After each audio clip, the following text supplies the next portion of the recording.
Praise the lord. యేసయ్య అతి పరిశుద్ధమైన నామములో మీ అందరికి వందనాలు. ఈ దిన లేఖన భాగం మార్కు సువార్త 15వ అధ్యాయము 19వ వచనం చదువుతున్నాను, దయచేసి గమనించండి. మరియు రెల్లతో ఆయన తల మీద కొట్టి ఆయన మీద ఉమ్మివేసి మోకాళ్ళుని ఆయనకు నమస్కారము చేసిరి.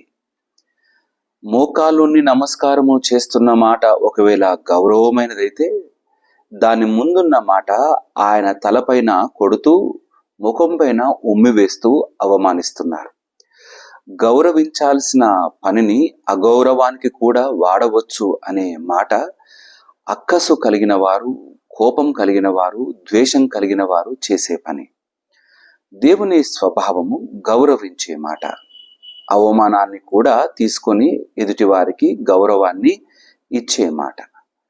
ఈ యొక్క సందర్భము యేసయ్యను ఒక రాజమందిరంలోకి తీసుకొని వెళ్ళినారు. అక్కడ ఆయనకు రాజవస్త్రములు కప్పి ఆయన తలపైన ముళ్ళ కిరీటం పెట్టి ఆయన ముందు సైనికులందరూ నిలబడి ఆయన తల మీద రెల్లుతో కొడుతూ ముళ్ళ కిరీటం తలపైన పెట్టి ఆయన పైన ఉమ్మి వేస్తూ ఈ అవమానానికి గురి చేస్తూ ఉన్నారు. అవమానించబడుతున్న ఈ యేసయ్య మన బ్రతుకుల్లో కూడా అవమానం పొందుతున్నాడంటారా? ఆయన్ను మనము గౌరవిస్తున్నామా, అవమానపరుస్తున్నామా? ఆనాడైతే ఆయన ప్రాణం తీయటానికి ఆ సమయంలో అవమానిస్తూ ముందు కొనసాగినారు. కానీ ఆయనను సేవిస్తూ ఆరాధిస్తూ కూడా మనం ఒకవేళ ఆయన అవమానాలకు గురి చేస్తున్నామేమో. ఏ విధంగా అంటారా? మన ప్రవర్తనను బట్టి, మన మాట తీరును బట్టి, మన ఆలోచనలను బట్టి, ఇతరుల పట్ల ప్రవర్తిస్తున్న ప్రవర్తన బట్టి, మన యొక్క మాట ఒకవేళ మనుషులకు విరుద్ధంగా, దేవునికి విరుద్ధంగా ఒకవేళ నిలబడి ఉంటే మనము దేవుని అవమానించినట్టే కదా. ఆయన పైన మనము ఆ నేరం మోపుతున్నట్టే కదా. ఆయన అవమానాల పాలు చేస్తున్నట్టేగా.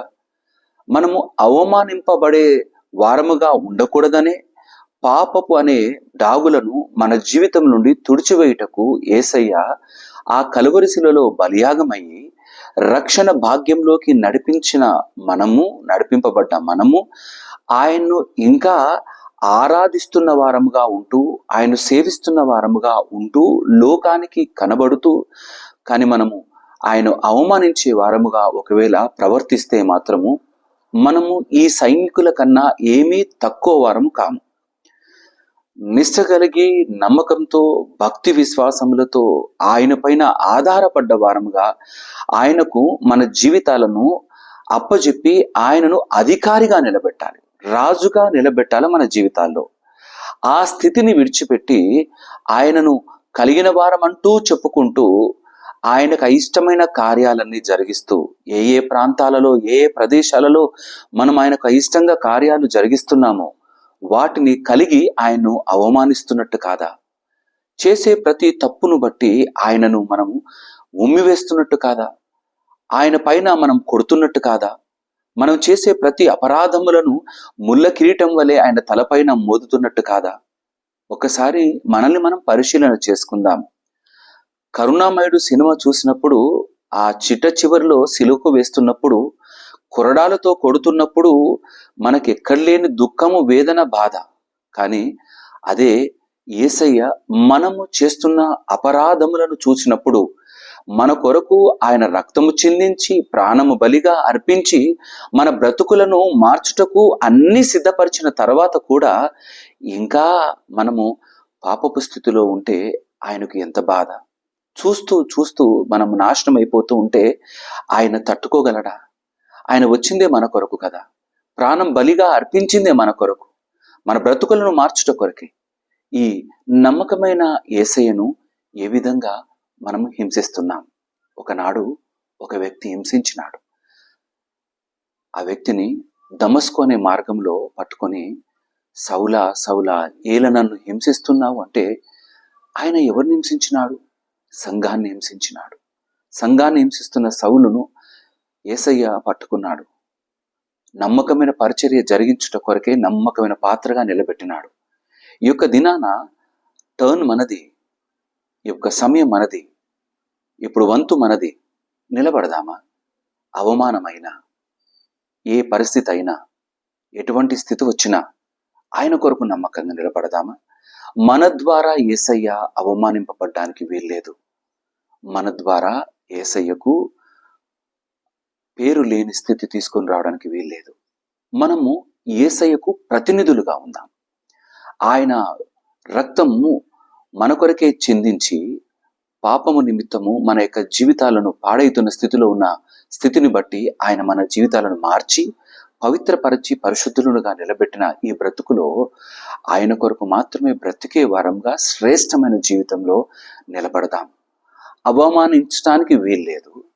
మనల్ని అవమానాల పాలు కాకుండా బ్రతికించిన వాణ్ణి మనము అవమానాల పాలు మనం ఒకవేళ మన యొక్క ప్రవర్తనను బట్టి, మాటను బట్టి, చెడు అలవాట్లను బట్టి ఒకవేళ జరిగిస్తే మనము పొందుకున్న రక్షణకు ఏం విలువనిస్తున్నట్టు? మనం వెలిపెట్టి కొనలేదు ఈ రక్షణను. ఉచితముగా ఆయన మన కొరకై అందించిన ఈ రక్షణ భాగ్యాన్ని నమ్మకంగా కలిగి అనేకుల ముందు ఆయన ప్రచురపరిచే బిడ్డలుగా మన జీవితాలను కొనసాగిద్దాం. దేవుడి యొక్క మాటలు దీవించి ఆశీర్వదించును కాక. ఆమెన్. తల వంచుదామా? ప్రార్థన చేసుకుందాం. మా ప్రియ యేసయ్య, మీకే వందనాలు. నిన్ను ఎంతగా అవమానపరిచినా మమ్మల్ని నా తండ్రి నీవు శపించలేదు. నా తండ్రి, మేము రక్షణ భాగ్యంలోకి వచ్చి ఉండి కూడా చాలాసార్లు నిన్ను అవమానపరిచే వారముగా ఈ సమాజంలో మా ప్రవర్తన, మా ఆలోచన, మా నడవడి కలిగి ఉన్నది.